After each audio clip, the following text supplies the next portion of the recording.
Jean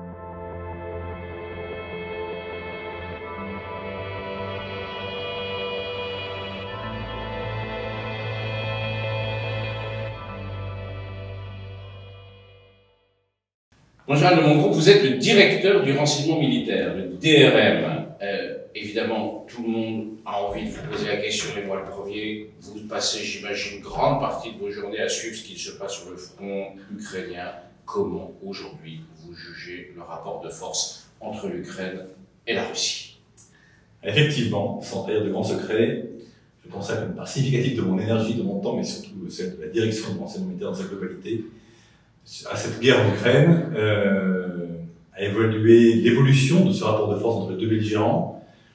Bien évidemment, on voit que cette guerre s'inscrit sur le temps long. Elle a commencé en 2014, elle s'inscrit sur le temps long et elle est nourrie par la profondeur stratégique des deux pays. On constate qu'une fois de plus, si besoin était, on sait quand est-ce qu'on commence une guerre, on ne sait jamais quand est-ce qu'on la termine. Ce que l'on constate également, c'est que au cours de cette guerre, et singulièrement depuis cette nouvelle phase qui a commencé le 24 février 2022, on voit chaque compétiteur s'adapter en permanence aux innovations, aux tentatives de bascule de rapport de force produits par son adversaire. Et donc ce cycle permanent d'adaptation réactive est particulièrement instructif et montre à quel point est-ce que les compétiteurs sont devenus agiles. Enfin, il est essentiel pour la direction des renseignements militaires de dézoomer au-delà de la ligne de front du Donbass, de regarder tous les effets dominos de cette guerre en Ukraine sur le reste du monde. Et Dieu sait s'ils sont nombreux. Par exemple, l'instabilité dans le Caucase, par exemple, évolution de rapport de force au Moyen-Orient, par exemple, évolution de l'empreinte de certains compétiteurs en Afrique. D'accord. Est-ce que quand même, pour en rester sur ce sujet, est-ce qu'il y a des choses qui vous ont étonné, qui vous ont surpris? Vous n'attendiez pas. La plupart des observateurs sont quand même été surpris par la qualité de la défense ukrainienne et les dysfonctionnements de l'armée russe. Est-ce que vous avez été surpris ou vous vous attendiez à ça, très honnêtement? Je pense qu'on a tous été surpris par bien des aspects de cette guerre, mais comme à chaque guerre. On a été surpris par la résilience de la nation ukrainienne, on a été surpris par la cohésion occidentale, on a été surpris par certaines faiblesses doctrinales ou certaines faiblesses structurelles russes, bien évidemment. Mais le temps long peut parfois inverser des rapports de force. Et donc, tirer des conclusions définitives sur cette guerre en Ukraine serait assurément prématuré. Donc prudence. Donc prudence. Venons voir votre maison, la DRM. Le président de la République a annoncé des moyens très importants pour le renseignement, doublement des moyens, je crois, que vous conseillez. Et alors les gens voient ce que presque la DGSE, le Bureau des légendes, la DGSI, la lutte contre le terrorisme. Je suis pas sûr que tout le monde comprenne bien à quoi vous servez à la DRM. Le renseignement militaire, qu'est-ce que c'est? Alors, la mission de la direction des renseignements militaires, c'est de produire donc ce fameux renseignement d'intérêt militaire. Qu'est-ce que c'est ce renseignement d'intérêt militaire? C'est évaluer les capacités opérationnelles de nos compétiteurs ou des groupes armés qui sont susceptibles d'interagir avec nos forces engagées en opération ou nos intérêts. Alors, nos compétiteurs, c'est clairement la Russie, la Chine, d'autres? Oui, les compétiteurs, ce sont d'autres puissances régionales qui peuvent agir de façon directe ou indirecte contre nos intérêts. Mais le métier de la DRM est aussi de renseigner sur les groupes terroristes, dont on parle moins aujourd'hui, mais qui continuent à être très présents et qui peuvent avoir des effets déstabilisateurs sur des États faibles, sur nos ressortissants, sur nos intérêts et tout autre type de déstabilisation, comme on a pu le voir récemment au Soudan.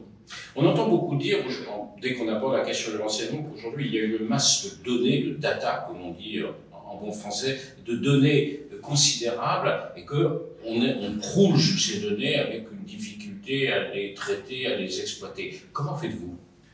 Alors ce qui est certain, c'est que l'évolution globalement des technologies est prise en compte à la fois par nos adversaires et puis par nous-mêmes. C'est également dans la course technologique qu'on a intérêt à le faire. L'évolution technologique se traduit par des capacités qui sont accrues, génération après génération, de capteurs de renseignement. Ce qui veut dire effectivement aujourd'hui que le volume des données recueillies croît, et d'ailleurs croît plus vite que notre capacité intrinsèque à exploiter ces données. Pour cela, pour tenter d'atténuer ou de maîtriser cet écart croissant, on s'appuie sur deux volets complémentaires. D'une part, l'intelligence artificielle, d'autre part, la ressource humaine. La question, c'est que globalement, les menaces ou les zones de crise s'additionnent les unes aux autres. Nos capacités à produire du renseignement, collecter des données s'améliorent, mais on est toujours dans une insatisfaction permanente, puisqu'on voit ces capacités croître plus vite que nos capacités à l'exploiter. Vous avez des logiciels, par exemple, qui vous permettent de traiter cette masse d'informations? Alors nous avons des logiciels qui permettent de traiter cette masse d'informations, et puis nous mettons en œuvre maintenant un programme d'armement qui va être porté tout au long de la loi de programmation militaire à venir, qui s'appelle Artemis, et qui est notre outil de capitalisation des données, qui nous permettra de faire interagir entre elles l'ensemble des données collectées par tous les capteurs militaires, qu'ils soient stratégiques, comme les satellites, ou tactiques, comme un capteur humain ou renseignement d'origine électromagnétique sur un champ de bataille. Et faire interagir toutes ces données entre elles, c'est ce qui nous permettra d'être plus performants dans l'exploitation de ces données. La DRM, c'est combien de personnel, et au sein de ce personnel, combien de civils? La DRM, c'est environ 2000 personnes, et parmi ces 2000 personnes, un peu plus de 30% de civils. D'accord. Mais il y a d'autres gens au sein des armées qui font du renseignement, qui ne sont pas chez vous, mais que, et globalement, la fonction renseignement au sein des armées, c'est à peu près combien de personnes? Effectivement, il y a deux niveaux différents dans la fonction du renseignement des armées. Ces deux niveaux, j'ai la charge de coordonner la cohérence. Il y a le niveau stratégique, avec la direction du renseignement militaire, environ 2000 femmes et hommes, puis des capteurs stratégiques, comme le capteur satellitaire, une capacité informatique. Et puis, il y a les unités renseignement des différentes armées, mais aussi commandement de l'espace, comme cyber, ou des forces spéciales. Et quand on agrège l'ensemble de ces unités renseignement au sein de ce qu'on appelle la fonction interarmée du renseignement, ça regroupe environ 8000 femmes et hommes. 8000. Et puis des capteurs extrêmement divers, certains étant extrêmement échantillonnaires ou minuscules, d'autres étant de plus grande ampleur, comme le navire du Puy de Dôme, par exemple. D'accord. Bon, Gérald, merci beaucoup. Merci. Merci.